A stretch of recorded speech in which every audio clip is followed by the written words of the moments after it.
Assalamualaikum warahmatullahi wabarakatuh. Alhamdulillahi rabbil alamin wa bihi nasta'inu ala umuri dunya waddin wassalatu wassalamu ala asrafil anbiya'i wal mursalin sayyidina wa maulana Muhammadin wa ala alihi wa sahbihi ajma'in amma ba'du. Perkenalkan, nama saya Muhammad Taufikur Rahman. Saya dari Prodi Pendidikan Agama Islam dari kelas 3F. Baik teman-teman, di video kali ini saya akan menyampaikan kepada teman-teman yaitu metode-metode pembelajaran kelas 5 semester 2, khususnya pada bab 8 dengan tema senangnya berteman. Oke, baik. Jadi di tema bab 8 ini senangnya berteman itu ada 3 pokok pembahasan. Yang pertama yaitu adab berteman dengan non-muslim. Yang kedua, keuntungan berteman tanpa membedakan. Dan yang ketiga, persaudaraan dalam Islam. Perlu teman-teman ketahui bahwasanya adab berteman dengan non-muslim, Islam ini mengajarkan kita untuk saling menghormati seseorang tanpa melihat latar belakang agama mereka. Semua orang itu dalam berteman dengan non-muslim, kita itu tetap menjaga etika kita, tetap menjaga nilai-nilai agama kita, seperti bersikap adil, jujur, dan tidak menyakiti perasaan mereka. Terus yang kedua yaitu keuntungan berteman tanpa membedakan. Jadi teman-teman, dengan berteman tanpa membedakan perbedaan ini, kita bisa memperluas wawasan kita, meningkatkan toleransi kita, dan menciptakan lingkungan yang sangat harmonis. Terus yang selanjutnya, yang ketiga, persaudaraan dalam Islam. Jadi Islam ini sangat menekankan ukhuwah Islamiyah, yaitu rasa persaudaraan kita, rasa toleransi kita di antara sesama muslim yang dilandasi dengan rasa kasih sayang dan solidaritas. Oke, selanjutnya metode pembelajaran yang bisa kita gunakan di kelas 5 semester 2 ini dengan tema senangnya belajar, yaitu yang pertama comparative learning. Yang kedua, metode penugasan. Selanjutnya ketiga, metode tanya jawab. Terus yang keempat, metode student questionnaire. Yang kelima, metode video comment.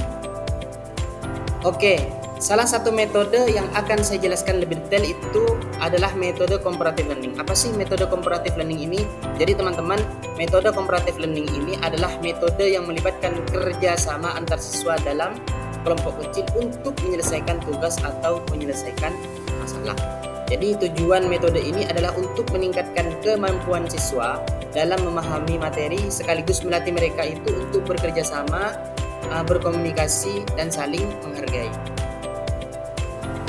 Oke, selanjutnya langkah-langkah penerapan metode comparative learning. Yang pertama, pembentukan kelompok. Yang kedua, pemberian tugas. Yang ketiga, diskusi kelompok. Yang keempat, presentasi kelompok. Dan yang kelima, evaluasi dan refleksi. Oke, yang pertama, pembentukan kelompok. Jadi guru membagi siswa menjadi beberapa kelompok kecil dengan anggota yang beragam. Contohnya seperti di dalam kelas. Di dalam kelas itu misalnya ada 20 siswa. Ada 20 siswa dalam satu kelas, berarti kita membagi 5-5, berarti dapat 4 kelompok. Itulah yang dimaksud dengan kelompok kecil. Terus yang kedua, pemberian tugas. Jadi setiap kelompok diberikan tugas terkait materi. Contohnya seperti kelompok yang tadi sudah dibagi menjadi 4 kelompok yang beranggota 5 orang di setiap kelompoknya, itu diberi materi masing-masing di setiap kelompoknya. Terus yang ketiga, diskusi kelompok.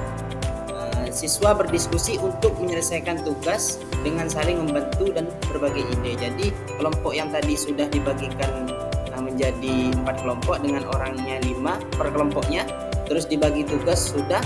Terus yang ketiga yaitu diskusi, di mana setiap kelompok itu berdiskusi, berunding dengan materi yang ingin dia presentasikan nanti. Selanjutnya, presentasi kelompok. Setelah semua selesai, setiap kelompok mempresentasikan hasil mereka di depan kelas. Jadi ketika sudah tahapan semua selesai, maka perwakilan kelompok untuk mempresentasikan. Terus yang kelima yaitu evaluasi dan refleksi. Jadi guru memberikan umpan balik kepada siswa.